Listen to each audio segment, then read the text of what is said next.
আমরা জানি কুপুত্র যদি বা হয় কিন্তু কুমাতা কখনো নয়। তাই 85 বছরের এক বৃদ্ধা মা, যার নাম ভবানী চৌধুরী, তিনি আজ একটু খাবার এবং আশ্রয়ের জন্য প্রশাসনের দ্বারস্থ হয়েছেন। তিনি প্রশাসনের কাছে অভিযোগ করেছেন যে তার ছেলে এবং তার মেয়ে তাকে বাড়িতে ঢুকতে দেয় না, তাকে মারধর করে। এই শীতের রাতে তিনি বাইরে বাইরে ঘুরে বেড়াচ্ছেন। 7 মাস ধরে তিনি রাস্তায় রাস্তায় ঘুরে বেড়াচ্ছেন এবং ভিক্ষা করে খাচ্ছেন। তাই তিনি আজ প্রশাসনের কাছে এসেছেন, যদি কিছু উপায় প্রশাসন বের করতে পারে। কালনা থেকে রীতা ভট্টাচার্য, সুন্দর বাংলা নিউজ। আমি জানি আমি টাকা নিয়েছি তো, আমি যদি কালনায় কোনোদিন না দেখি আর তোমাকে আমি না কথার কোনো দরকার নেই। তো আমি তো বললাম আমার কেউ নেই। ও আপনার সঙ্গে আমার কেউ নেই। আপনার নামে মিথ্যা অভিযোগ করছে, আপনি কথা বলতে পারেন না। মায়ের জমি বিক্রি করা টাকা পয়সা নিয়ে মাকে বাড়ি থেকে তাড়ালো ছেলেমেয়েরা। মায়ের জমি বিক্রি করার টাকা হস্তগত করে গর্ভধারিণীকে বাড়ি থেকে তাড়ালো তার ছেলেমেয়েরা। মঙ্গলবার গর্ভধারিণী মা এমনই লিখিত অভিযোগ জানালেন কালনা মহকুমার শাসককে। মহকুমার শাসক শুভম আগরওয়াল জানান, যথাশীঘ্র এ ব্যাপারে যথাযথ পদক্ষেপ করা হবে। ছেলেমেয়ের হাতে বিতাড়িত গর্ভধারিণী ভবানী চৌধুরীর বাড়ি পূর্বস্থলী 1 ব্লকের সমুদ্রগড় নতুন পাড়া গ্রামে। 85 বয়সের এই বৃদ্ধা বলেন, নদিয়ায় আমার বাপের সম্পত্তি বিক্রি করে 15 লক্ষ টাকা পাওয়া গিয়েছিল। সেই টাকা ছেলেমেয়েরা হাতিয়ে নিয়ে আমাকে বাড়ি থেকে বের করে দিয়েছে। এই কনকনে শীতে আমাকে রাস্তায় রাস্তায় ঘুরে মরতে হচ্ছে। তাই আমি এক সহৃদয় ব্যক্তির সহায়তায় কাল্লা মহকুমা শাসকের দ্বারস্থ হয়েছি। এই বৃদ্ধার এক কন্যা কাল্লা শহরের কোটের মোড়ে থাকেন। তিনি মানুষজনের সামনে মাকে দেখতে পেয়ে শাসাতে শুরু করেন। বলেন, তোমাকে যেন এই পাড়ায় আর না দেখি। কি আছে, আরে আপনার সঙ্গে কথা বলবো। আমার কথার কোনো দরকার নেই। তো আমি তো বললাম আমার কেউ নেই। ও আপনার সঙ্গে আমার কেউ নেই। আপনার নামে মিথ্যা অভিযোগ করছে, আপনি কথা বলতে পারেন না। উনি সব জানে। হ্যাঁ তারা ও তুমি কি জানো আমার ব্যাপারে? ও তার জন্যই তো আপনার কাছে আসা, যে আপনি কি বিষয়টা সেটা বলেন। যা বলে আমি শুনতে আমার কাছে বলে আসছি। আমি বলার নেই তোমার কাছে। আর শুনতে কাই বলবো যা বলার। সেটা বলছি না। কোন কেস করে যা করে করুক, তারপরে বুঝে নেবো আমি। আরে কথাটা ও আপনার নামে না আমি বলবো না। সাংবাদিকের কাছেও মুখ খুলবেন না। কোনো দরকারই নেই আমার। আমার কোনো দরকারই নেই। আমি যেখানে বলার আমি সেখানে বলবো। তাহলে আপনার কিছু বলার নেই তো? না। আমি না নিয়ে যখন বদনাম হয়ে গেল, আমি সেটা যেখানে বলার আমি সেখানে বলবো।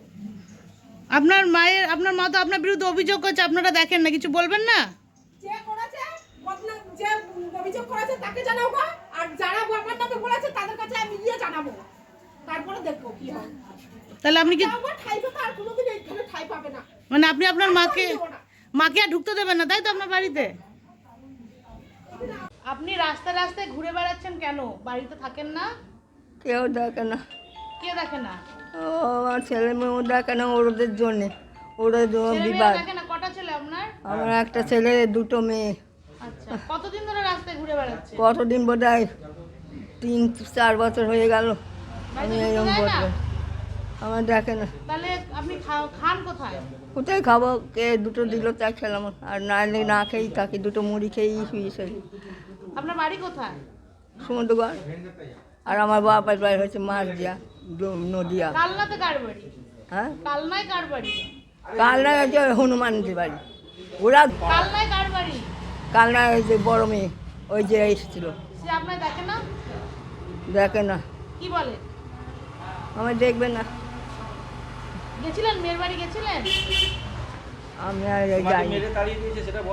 মেয়ে তাড়িয়ে দিয়েছে তো, ওরা তাড়িয়ে দিয়েছে, বর তাড়িয়ে দিয়েছে আমাকে, মেরে লাথি মেরে নাক মুখ ভেঙে দিয়েছে। মেরেছে? ওই পাটাটায় ওই দুকার এসেছিল, রতন, ওর নাম রতন। তা বলিনি ওর সঙ্গে। কে মেরেছে আপনাকে? ওই রতন। কে হয় আপনার? আর কি বলবো, বলো যেটা হয় সেটা বলো। আপনার কে হয়? জামাই হতো, জামাই হয়। জামাই ওটা মেয়ে। আপনার সম্পত্তি কে নিয়ে নিয়েছে? ওরা জেরক্স করে করে নিয়েছে। আমি শুনেছি ওই রাত দুপুরে ফোন করেছে আমার বোনপোদের বাড়ি।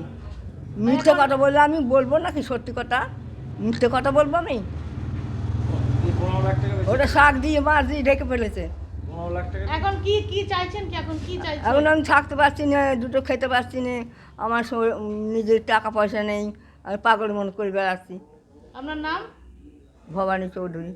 বেচেছি। কে বলেন? উনি বলেইনি আমি জায়গা উনি- বেচেছি। আপনি জানেন না আপনার মায়ের সম্পত্তি না, বিক্রি হচ্ছে? এগুলো আমি কেন কিচ্ছু বলতে জানি না। কথা বলেন? আমার বাড়ি থেকে গিয়ে করেছে, কিন্তু আমি কিচ্ছু জানি না। বাজে কথা বলেন সব। বাজে কথা বললেই হবে তুমি? 15 লাখ জিনিস টাকা তুমি চেনো? না, আপনার চেনো আপনি তুমি? এই অবস্থায় থাকেন। হ্যাঁ, সম্পত্তি কার নামে ছিল? ওনার আপনার সম্পত্তিটা আপনার মায়ের নামে ছিল তো? ওনার নামেই যা আছে ওনার নামে ছিল তো? কিছু নেই। তাহলে 15 লাখ টাকা বেচা কেনা হচ্ছে, আপনারা ভাই বোন কেউ জানেন না যে না, সম্পত্তিটা বিক্রি আমার হচ্ছে? কাছে 4 বছর হ্যাঁ আপনার যে আপনার এখানে কেস কি হয়েছিল? এই ভদ্র মহিলা, ওনার প্রায় 85 বছর বয়স, উনি মধ্যে মধ্যেই আমার কাছে আসেন কারণ হচ্ছে জানি না কারা পাঠিয়েছেন।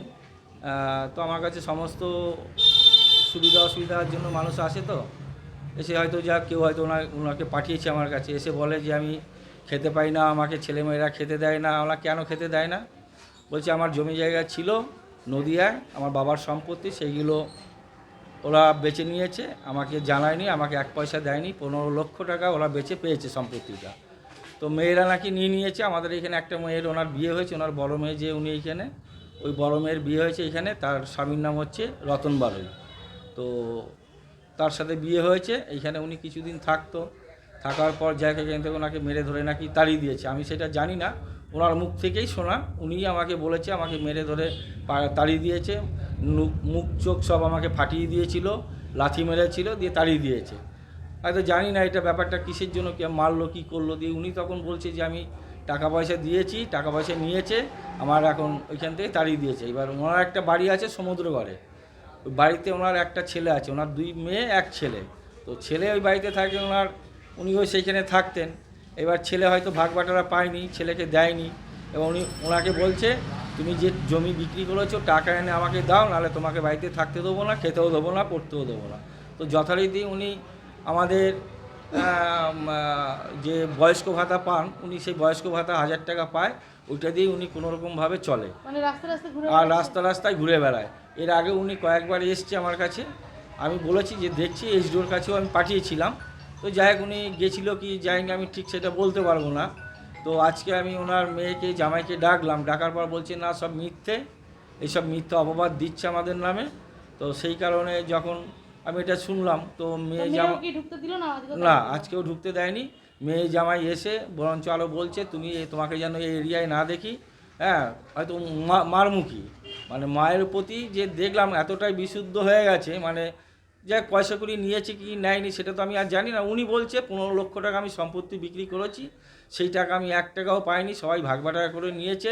আমার ছেলেও বাড়িতে এখন জায়গা দিচ্ছে না, বলছে যে টাকা পয়সা নিয়ে আসো, না হলে আমি তোমাকে খেতেও দেবো না, পড়তে দেবো না। আর এই বুড়ো ভদ্র মহিলা মধ্যে মধ্যে আমার কাছে আসে। কি আর বলবো? কি চাইছেন? কী চাইবো, উনি যাতে ওনার অন্তত খাওয়াটা, থাকার জায়গাটা যাতে উনি সুস্থভাবে থাকতে পারে এই লাস্ট বয়সে। আমরা তো প্রত্যেকেই তো বাবা মায়ের সন্তান। এইরকম অফিসে কোনো অভিযোগ করছেন? না, আমি সেরকম কোনো কিছু করিনি। উনি এসছিল, আমি বলেছিলাম আপনি এইচডি অফিসে যান। আজকেও কি যাচ্ছেন? আজকে উনি বলছে যে আজকে আমি যাব। উনি একটা পিটিশন লিখেছে, এইচডি অফিসে যাবে, উনি ওইটা জমা দেবে। আপনার নাম? আমার নাম সুখদেব মণ্ডল।